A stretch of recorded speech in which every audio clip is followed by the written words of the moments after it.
வீட்டார் பற்றி பல்வேறு விஷயங்கள் சொன்னீங்க. இன்னைக்கு இருக்கக்கூடிய காலகட்டங்களில் அண்டை வீட்டாரோட உறவு இருக்குது பார்த்தீங்களா, அது ஏன் மெல்ல மெல்ல சிதைஞ்சிட்டு வருதுன்னு நீங்கள் நினைக்கிறீங்க? அதுக்கு காரணம் என்னென்னா பொறுமையின்மை தான், சகிப்புத்தன்மை இன்மை தான். அப்புறம் அதை விட அதிகமாக ஈகோ, அதாவது ஒவ்வொருத்தர் மனத்திலும் தான் தான் பெரியவர்கள் என்கிற ஆணவம் மிக அதிகமாக இருக்கிறது. அந்த ஆணவத்தை நாம் அழித்து விட வேண்டும். ஆணவம் நான் அடிக்கடி சொல்லுவேன், ஈகோங்கிறது வேறு ஒன்றுமே இல்லை. எவிக்டிங் காட் அவுட் என்பது தான் ஈகோ என்று இருக்கிறது. நான் ஒரு விளக்கம் சொல்வது உண்டு. ஒவ்வொருடைய மனதிலும் இறைவன் அன்பு என்கிற வடிவத்தில் குடியிருக்கிறார். அது எந்த மதமாக இருந்தாலும், இஸ்லாமும் அதைத்தான் சொல்லுகிறது, இந்து மதமும் அதுதான் சொல்கிறது, கிறிஸ்தவமும் அதான் சொல்கிறது. ஆகவே அன்பு எவருடைய மனத்திலெல்லாம் இருக்கிறதோ அவர்கள் மனத்தில் இறைவன் இருக்கிறான் என்று பொருள். ஒரு மனதில் அன்பு இருக்கிறவர்கள் அடுத்தவர் வீட்டிற்காரர்கள் மீது அன்புதான் செலுத்துவானே தவிர ஆத்திரத்தை செலுத்த மாட்டோம். ஆனால் இந்த ஆத்திரம் என்கிற நரகல் உங்களுடைய மனத்தில் இருக்கிற போது நிச்சயமாக அதைத்தான் நீங்கள் தூவி கொண்டிருப்பீர்கள். ஆகவே அடுத்தவர் மீதான ஆத்திரம், அடுத்தவர் மீதான பொறாமை, அடுத்தவர் மீதான கோபம், இவற்றை எல்லாம் அகற்றிவிட்டு ஆணவத்தை களைந்து விட்டு நாம் பழகுகிற போது அவர்கள் நமக்கு நண்பர்களாவார்கள், உறவுகள். அது பாதுகாப்பு. பக்கத்து வீட்டில் ஒருவர் இருக்கிறார் என்பது அல்ல, அவர் நம்முடைய பாதுகாப்பு என்பதை நாம் புரிந்து கொள்ள வேண்டும்.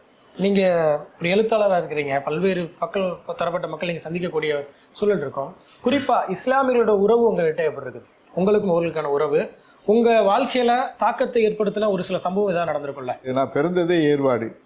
ஏர்வாடிங்கிறது இஸ்லாமியர்கள் மிக அதிகமாக வாழ்கிற ஒரு பகுதி.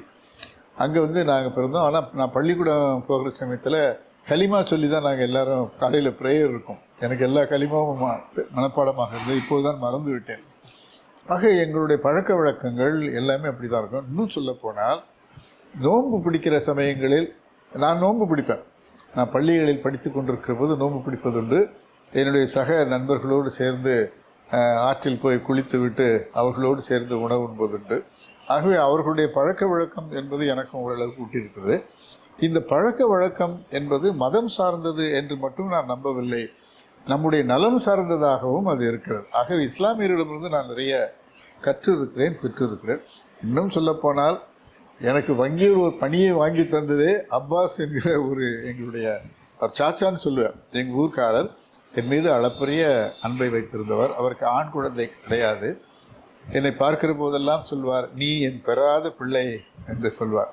ஒரு பெரிய கொடுப்பனை தானே அது. கண்டிப்பாக என்னுடைய பிள்ளைன்னு ஒருத்தர் சொல்கிறாருன்னா அது மதம் சார்ந்த ஒரு அன்பாகத்தான் இருக்க முடியும். அந்த வகையில் அதே மாதிரி என்னோடு படித்தவர்கள் எல்லாம் மிகச்சிறந்த நண்பர்கள். எங்களுக்குள்ளே எந்த விதமான பொறாமையும் கிடையாது. இன்னும் சொல்லப்போனால் நான் ஒரு எழுத்தாளனாக, ஒரு பெரிய வங்கி அதிகாரியாக, இன்னும் சமூகத்தில் ஒரு அந்தஸ்து உள்ளவனாக இருப்பதற்கு எங்களுடைய ஊரும் ஒரு காரணம். என்ன, எல்லோரும் நான் நன்றாக இருக்க வேண்டும் என்று வாழ்த்தி இருக்கிறார்கள், பிரார்த்தனை செய்திருக்கிறார்கள். அது மட்டுமல்லாமல் யாருடைய மனதிலும் சிறிதளவு கூட பொறாமை கிடையாது. அதான் பெரிய விசேஷம். எங்கள் ஊரில் இருக்கிற எல்லாருக்குமே என்னை ரொம்ப பிடிக்கும். ஆனால் யாரும் பொறாமப்பட மாட்டாங்க, கோவப்பட மாட்டாங்க. ராதா நல்லா இருக்கான், ரொம்ப சந்தோஷமாக இருக்குடா அப்படின்னு தான் சொல்லுவாங்க. அது மாதிரி யாராவது எனக்கு மரியாதை கொடுத்து பேசினாலும் கூட அந்த மரியாதை வாங்க மாட்டேன். என்னை வாடா போடான்னு சொன்னால் தான் ஏற்றுக்கொள்வேன் என்று அவர்களிடம் சொல்வது வேண்டும். அந்த அளவுக்கு இன்றைக்கும் நான் எங்கள் ஊருக்கெல்லாம் போகும்போது, சில இடங்களில் போகிற போது நான் செருப்பை உரமாக கழட்டி விட்டு நடந்து தான் செல்வேன்.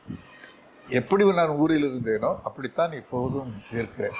சில நேரங்களில் நான் காரில் போய் இறங்குற போது கூட வீட்டு வாசல் வரைக்கும் நான் காரில் போகிறது கிடையாது. ஊருக்கு வெளியே எங்கேயாவது நிறுத்தி விட்டு நான் நடந்து தான் போவேன். அந்த எளிமை என்பது எல்லோருக்கும் பிடித்திருக்கிறது. அப்படிதான் இருக்கணும். எளிமையாக இருக்கிறவர்களைத்தான் எல்லோரும் விரும்புவார்கள். கண்டிப்பாக அந்த ஆர்ப்பாட்டங்கள் பிரபலமாக இருக்கிறோம் என்கிற திமிர் இதெல்லாம் நமக்கு இருந்தால் யாரும் விரும்ப மாட்டார்கள். அதுதான் என்னுடைய பாலிசி. அதில் எங்கள் ஊருக்காரங்க அதே மாதிரி இருந்தாங்க. எங்கள் ஊரில் அப்பாஸ் என்ற ஒரு எழுத்தாளர், கள்ளத்தோணி அப்பாஸ் என்று சொல்வார்கள், மிகச்சிறந்த ஒரு எழுத்தாளர். அவருடைய மகள் என்னோடு படித்தார். கேட்டிங்களா, அவருடைய வீட்டுக்கு நான் அடிக்கடி போவதுண்டு. என்னைப் போலவே நீங்களும் ஒரு எழுத்தாளராக வர வேண்டும், எழுத வேண்டும் என்றெல்லாம் அவர் என்னை ஆசீர்வதித்திருக்கிறார். அதே மாதிரி பல்வேறு நிலையில் இருக்கிறவர்கள் என்னை விரும்பி இருக்கிறார்கள். ஆகவே கிட்டத்தட்ட என்னை விளையாட்டாக சொல்லுவாங்க, ஏர்வாடி ராதாகிருஷ்ணன் பாதி துணுக்கா என்று கூட சொல்லுவார்கள்.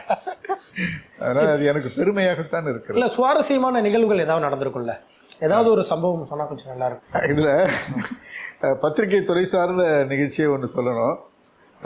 எனக்கு இந்த பத்திரிகை நடத்த வேண்டும் என்கிற எண்ணம் பள்ளிக்கூடத்திலிருந்தே இருக்கிறது.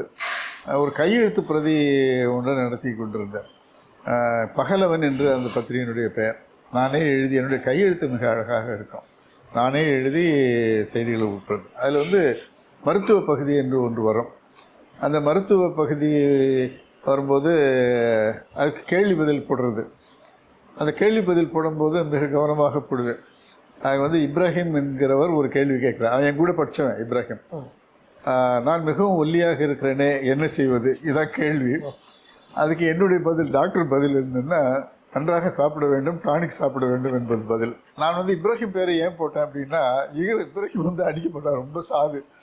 பீர் முகமதுன்னு ஒருத்தர், அவன் ரொம்ப புல்லாதுவேன். அவன் வந்து அவனை எழுதுறேன்னா அடுத்த நாள் எனக்கு அடி விடும்.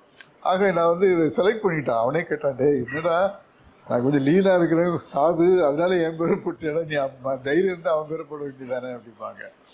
அது மாதிரி இந்த பத்திரிகையிலேயே எங்கள் நண்பர்கள் அவங்களுடைய குணாதிசயங்கள் எல்லாம் எழுதுறதுண்டு. அதே மாதிரி அல்ஃபபெட்டிக்கல் ஆர்டரில் உட்கார வைப்பாங்க. அப்துல் காதருங்கிற பேரும் அப்துல் ஹமீதுங்கிற பேரும் வந்து நிறைய இருப்பாங்க.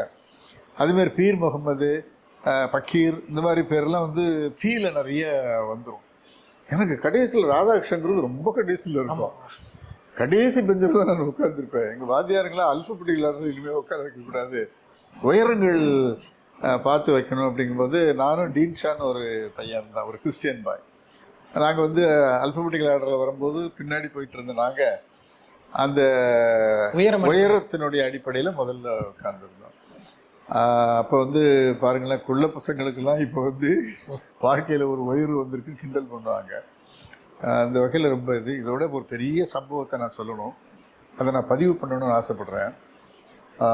என் கூட ஷேக் மன்சூர்னு ஒருத்தன் படித்தான்.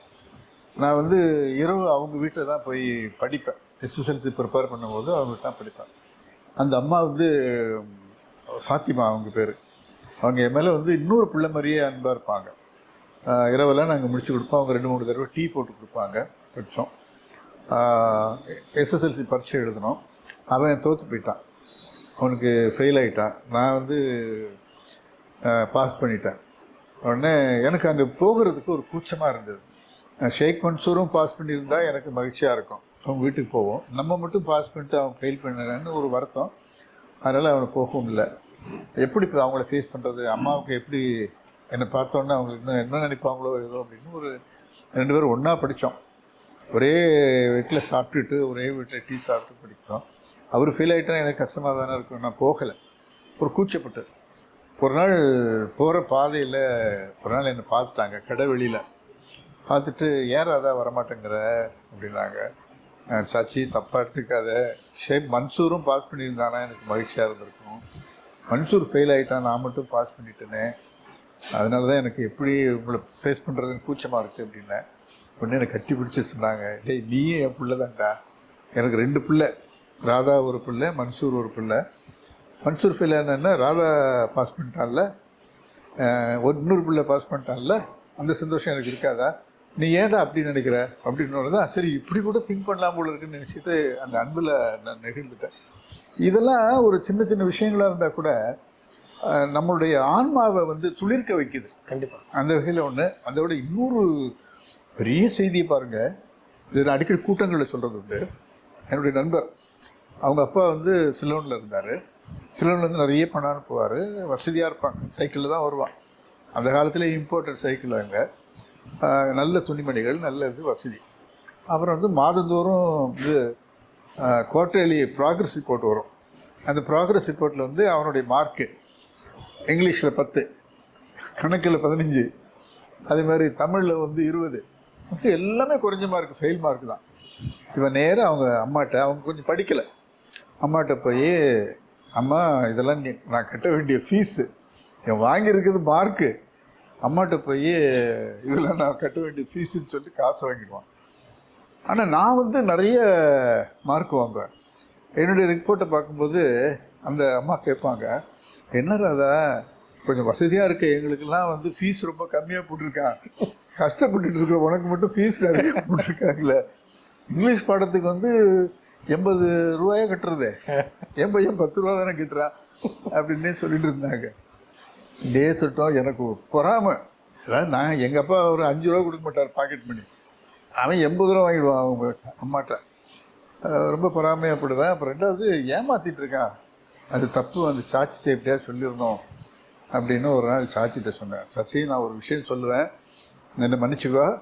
அது மட்டும் இல்லாமல் நீ ஆரிஃப் அடிக்கக்கூடாது, அவனை திட்டக்கூடாது, அவன் அதெல்லாம் அவன் வாங்குற மார்க்கு, அது கட்ட வேண்டிய ஃபீஸ்ன்னு சொல்லி உன்னை ஏமாற்றிட்டு இருக்கான், நீ கொஞ்சம் பார்த்துக்குமா அப்படின்னோடனே அந்த தாய் சொன்னாங்க, அங்கே தான் சார் தாய், அவங்க சொன்னாங்க, ராதா, அவன் என்னை ஏமாற்றிட்டு இருக்கிறான்னு நீ நினைக்கிறேன், நானும் ஏமாந்துட்டு இருக்கேன்னு நினைக்கிறேன், நான் ஏமாறல, அதெல்லாம் அவன் வாங்குகிற மார்க்குன்னு எனக்கு தெரியும்.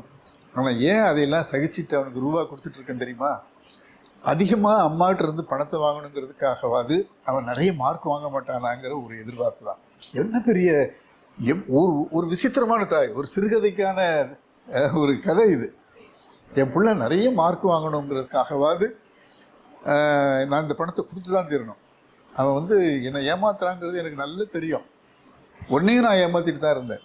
ஆனால் அவன் வந்து நிறைய பணத்தை வாங்கணும், 100 ரூபா வாங்கணும் ஃபீஸு, எல்லா பாடத்துலையும் 80 ரூபாய்க்கு மேலே வாங்கணும், 90 ரூபா வாங்கணும், 5 ரூபாயும் 10 ரூபாயும் 20 ரூபாயும் வாங்கிட்டு இருக்கானே, நிறைய மார்க்கு வாங்கினான்னா நிறைய ரூபா வாங்கினான். அந்த எதிர்பார்ப்பாப்பட்டதை தவிர நான் ஏமாறலப்பா அப்படின்னாங்க. இது ஒரு விசித்திரமான ஒரு நல்ல தாயினுடைய அன்பு. இப்படி நிறைய அனுபவங்கள். அப்புறம் இன்னொரு விசித்திரமான அனுபவம் சார், இஸ்லாம் வந்து ஒழுக்கத்துக்கு number 1 religion in the world. நான் தைரியமாக சொல்லுவேன். உடல் நலம் பேணுதல், மனநலம் பேணுதல், ஒழுக்கம், இதெல்லாம் அவங்க ரொம்ப இது பண்ணுவாங்க. எங்கள் ஊரில் ஒரு போஸ்ட்மேன் ஒருத்தர் இருந்தார், அவர் இஸ்லாமியர். அவர் வந்து ரொம்ப நல்ல மனிதர். அவர் கடிதங்கள் கொண்டு வரும்போது பக்கத்து வீட்டுக்காரங்க அவங்கெல்லாம் வந்து அவங்களுக்கு துணிகள் கொடுப்பாங்க, டர்லின் ஷர்ட்ஸ் இதெல்லாம் கொடுப்பாங்க, பர்ஃப்யூம்ஸ் கொடுப்பாங்க, சோப் கொடுப்பாங்க. அவ்வளோ மதிப்பான ஒரு நாள் சாயங்காலம் நான் பள்ளிக்கூடத்துலேருந்து திரும்பி வர்றேன். எங்கள் மொய்தீன் பள்ளி ஸ்ட்ரீட்டில் அவர் ஒரு மரத்தில் கட்டி வச்சு அடிச்சிருக்காங்க. என்னடா இது, ஒரு மதிப்புக்குரிய மனிதர், அவரும் இஸ்லாமியர் தான், ஒரு மதிப்புக்குரிய ஒரு மனிதர், எல்லாராலும் நேசிக்கப்பட்டவர், அவங்க வீட்டில் வர்ற பரிசுகளெல்லாம் பகிர்ந்துக்கிறாங்க, இவருக்கு இந்த மாதிரி ஆகிப்போச்சே என்னன்னு விசாரிக்கும் போது அவர் ஒரு தப்பு பண்ணியிருந்தார். ஒரு பெண்ணோட தவறான ஒரு தொடர்பு, அந்த தெருவில் இருக்கிறவங்க கண்டுபிடிச்சிட்டாங்க. உடனே ஸ்பாட் பனிஷ்மெண்ட். அவர் நல்ல மனிதர் அப்படிங்கிறதுக்காக இல்லை, அவர் மிகச்சிறந்த மனிதருங்கிறதுக்காக இல்லை, தவறு செய்ததுக்காக அவர் தண்டனைங்கும் போது இஸ்லாம்ங்கிறது தண்டனைகள் வந்து கடுமையாக இருக்குது. அதனால தான் வந்து குற்றங்கள் மிக குறைவாக இஸ்லாமிய நாடுகளில் இருக்குது. இப்போ நமக்கு தண்டனைகள் அதிகமாக இல்லை. அந்த நிகழ்ச்சியை வந்து நான் கூட ஒரு கட்டுரையில் எழுதியிருந்தேன். மிக அன்பிற்குரியவர், நேசத்திற்குரியவர், பெரிதும் பாசத்திற்குரியவர், மரியாதையாக இருந்தார். இருந்தாலும் ஒரு தவறு இழைத்து விட்டார் என்பதற்காக அவரை தண்டிப்பதற்கு அந்த சமூகம் தயாராக இருந்திருக்கிறது, தயக்கம் காட்டவில்லைங்க மாதிரி அது நெகிழக்கு செய்யக்கூடிய ஒரு நிகழ்ச்சி. இப்படி நிறைய இருக்கு.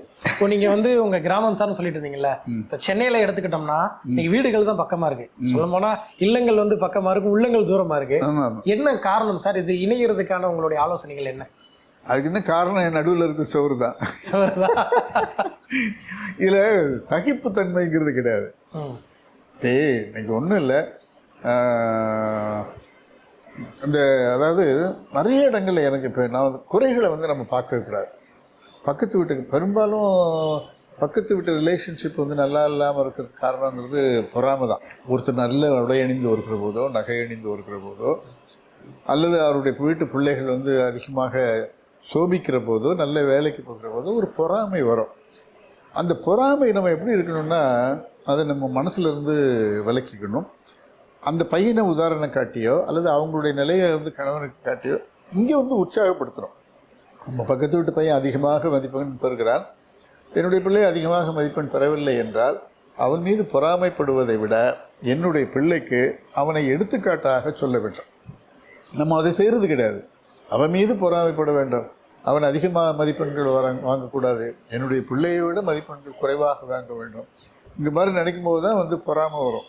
பெரும்பாலான பக்கத்து வீட்டு பிரச்சனைகளுக்கு காரணமே பொறாமை தான், சகிப்புத்தன்மை இல்லாதது தான், அவர்கள் நமக்கு தேவையில்லை என்று நினைப்பது தான்.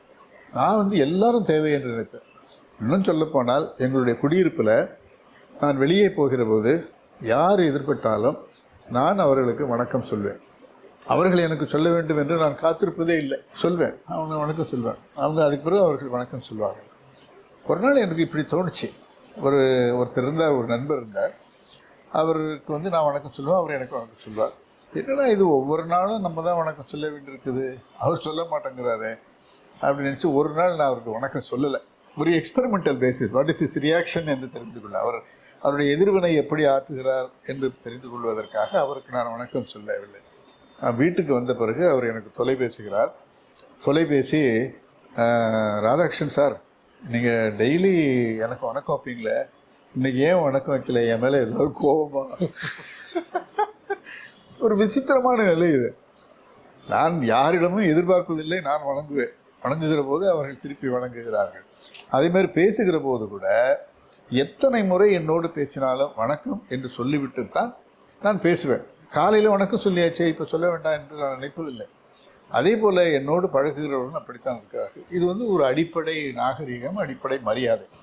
ஆனால் பக்கத்து வீட்டுக்காரர்களிடம் மரியாதை என்பது கிடையாது, மதிப்பு என்பது கிடையாது. அவர்களை ஏன் மதிக்க வேண்டும் என்கிற ஒரு பாவம் அவர்களிடம் இருக்குது. அதுதான் காரணம். முதல்ல சொன்னது ஈகோ, ரெண்டாவது பொறாமை, இவர்களை ஏன் மதிக்க வேண்டும் என்கிற அலட்சியம், இவர்களிடம் நான் எதற்காகவும் போய் நிற்க வேண்டிய அவசியம் நேராது என்கிற ஒரு திமிர். அதனால் இவை தான் அதற்கு காரணமே தவிர வேறு ஒன்றுமில்லை. இந்த காணொலி பார்த்துட்டு இருக்கிற பார்வையாளர்களுக்கு அண்டை வீட்டார்கள் எப்படியெல்லாம் இருக்கணும்னு உங்களுடைய ஆலோசனை சொல்றீங்க? அண்டை வீட்டார்கள் எப்படியெல்லாம் இருக்க வேண்டும் என்று நீங்கள் எதிர்பார்க்கிறீர்களோ அப்படி நீங்கள் அண்டை வீட்டார்களிடம் இருங்கள் என்பதுதான் என்னுடைய அறிவுரை. ஏன்னா நாம் எதை எதிர்பார்க்கிறோமோ அதை மற்றவர்களுக்கு தர வேண்டும். நீங்கள் மரியாதையை எதிர்பார்த்தால் மரியாதை கொடுக்க வேண்டும், அன்பை எதிர்பார்த்தால் அன்பை கொடுக்க வேண்டும். நான் வணங்குகிற அரவிந்தர் அன்னை ஒன்று சொல்வார், அன்பு என்பது கொடுக்கப்படுவதல்ல, அன்பு என்பது பெறுவதல்ல, என்பது கொடுக்கப்படுவது என்பார். அதே போல அன்பெனப்படுவது யாதென கேட்டேன், அழித்து பாரன இறைவன் சொன்னான் என்று கவியரசர் கண்ணதாசன் அவர்கள் சொல்வார்கள். ஆறுயிர்க்கெல்லாம் நான் அன்பு செயல் வேண்டும் என்று வள்ளலார் சொல்லியிருக்கிறார். ஆகவே நாம் எதை மற்றவர்களிடமிருந்து எதிர்பார்க்கிறோம், அன்பு வேண்டும் என்று நான் எதிர்பார்த்தால் அன்பை நான் தர வேண்டும். அதான் அடிப்படை. மரியாதை வேண்டும் என்று எதிர்பார்த்தால் மரியாதை தர வேண்டும். நீ என்னிடம் எப்படி இருக்க வேண்டும் என்று எதிர்பார்க்கிறாயோ அப்படி நான் உன்னிடம் இருக்க வேண்டும். இதுதான் அண்டை விட்டார்களுக்கு நான் சொல்லுகிறேன். அது வந்து இன்னொரு விஷயத்தையும் சொல்ல வேண்டும். காவல்துறையில் ஒரு அதிகாரி எனக்கு தெரிகிறார் என்பதற்காக என் பக்கத்து வீட்டுக்காரனை அவர்களை வைத்து மிரட்டக்கூடாது. உங்களுக்கு காவல்துறையில் ஒரு அதிகாரி தெரிந்திருந்தால் அவருக்கு ஒரு அமைச்சரையே தெரியும். இந்த காவல்துறைக்கு தலைமை தாங்குகிற அமைச்சரே ஒருவேளை அவருக்கு தெரிந்திருக்கலாம். இதுக்கு எண்ட்லெஸ் ப்ராசஸ். எனக்கு அவரை தெரியும், இவரை தெரியும். ஒன்றும் சொல்ல, ஒரு செழிப்பான ஒரு செய்தியை சொல்ல வேண்டும். ஒரு அரசியல் தலைவர் என்னோடு பழக்கம். அவருடைய நண்பர் ஒருவர் என்னுடைய இல்லத்திற்கு வந்தார். வந்த உடனே எனக்கு சொன்னார், உங்களுக்கு ஏதாவது பிரச்சனை என்றால் எனக்கு தொலைபேசுங்கள் என்று அவருடைய கார்டை எனக்கு தந்தார். நான் அந்த கார்டை வாங்கி, இதற்கு பயனே இருக்காது, இந்த அட்டையை நான் வைத்துக்கொள்கிறேன், கவிதை உறவு கூட்டங்களுக்கான அழைப்புதலை தருவதற்கு இதை நான் பயன்படுத்திக் கொள்கிறேன், மற்றபடி வேறு எதற்காக உங்களுக்கு தொலைபேசுவதற்கான வாய்ப்புகள் என்னை பொறுத்தவரை நிகழாது. நான் அதை நம்புவதில்லை. நான் இன்றைக்கி ஒவ்வொரு தடவையும் பக்கத்து வீட்டுக்காரனை மிரட்டுவதற்காகவும் என்னுடைய நண்பர்களை மிரட்டுவதற்காகவும் எனக்கு தெரிந்த காவல்துறை அதிகாரியோ அல்லது எனக்கு தெரிந்த அரசியல் அன்பர்களையோ பயன்படுத்துவேயானால் அவர்களுக்கும் தெரியும் என்கிற பயம் எனக்கும் இருக்க வேண்டும். பயமுறுத்துவதற்காக எனக்கு இருக்கிற தைரியம் பயப்படுவதற்கும் இருக்க வேண்டும். அதுதான் அது பேசிக்காக தான். இது எனக்கு அவனை தெரியும் இவனை தெரியும் என்று அலைகிற போது எவனையும் தெரியாமல் போய்விடும். நான் ஒரு வேடிக்கையாக ஒரு கவிதையில் கூட எழுதியிருந்தேன், எனக்கு பின்னால் ஒரு கூட்டம் இருக்கிறது என்று சொல்வதற்கு முன்பு பின்னால் திரும்பி பாருங்கள் அந்த கூட்டம் இருக்கிறதா என்று நான் எழுதியிருந்தேன். இன்னைக்கு அரசியல் கட்சிகள்லாம் அப்படிதான் இருக்கு. எனக்கு பின்னால் ஒரு பெரிய கூட்டம் என்று சொல்லிக் கொள்கிறவர்கள் அந்த கூட்டம் கலைந்து போன பிறகு தனியாக நிற்பார்கள். எனக்கு பின்னால் நண்பர்கள் இருக்கிறார்கள், எனக்கு பின்னால் உறவினர்கள் இருக்கிறார்கள், எனக்கு பின்னால் என்னை நேசிக்கிறவர்கள் இருக்கிறார்கள் என்றுதான் சொல்ல வேண்டுமே தவிர எனக்கு பின்னால் ஒரு கூட்டம் இருக்கிறது என்று சொல்லுகிறவர்கள் அகந்தையில் மிளிர்கிறவர்கள் என்று யாரும் தனித்தாக இல்லை. நான் அடிக்கடி சொல்வேன், யாருமே தனியாக இல்லை, எல்லார் பின்னாலேயும் நல்லவர்கள் பின்னால் இறைவன் இருக்கிறான் என்று நம்புகிறவன் நான். நீங்கள் தனியாக போகலாம். நான் ஒரு கவிதையில் கூட சொல்லியிருந்தேன், யாரையும் தாக்குவதற்கு என்னிடம் ஆயுதங்களும் இல்லை, யாராவது தாக்கி விடுவார்களோ என்பதற்காக என்னிடம் கவசங்களும் இல்லை, நான் நிராயுதபாணியாக இருக்கிறேன். அன்பு ஒன்றே போதும் என்னை பாதுகாக்கும், அன்பு ஒன்றே போதும் மற்றவர்களை தாக்குவதற்கும் என்று சொல்வதுண்டு. அன்பிற் சிறந்த தவமில்லை என்று பாரதி சொல்லுவான். அன்பு இருந்தால் போதும் சார், நீங்கள் பயப்படவே வேண்டாம். யார்கிட்டையும் அன்பா இருங்க, ஐயோன்ட்டு போயிடுவாங்க அவங்க. அதை போல ஒரு ஆயுதமே கிடையாது. அதனால அன்பு தான் மிகச்சிறந்தது. இறுதியாக வந்து என்னன்னா, இப்போ ஜமாத் இஸ்லாமி வந்து பார்த்தீங்கன்னா இந்த ஒரு அண்டை வீட்டார் உரிமைகள் பரப்புரை வந்து கடந்த 10 நாளாக வந்து எடுத்துட்டு இருக்கிறாங்க. சமரசம் இதெல்லாம் நீங்கள் படிச்சிருக்கீங்க.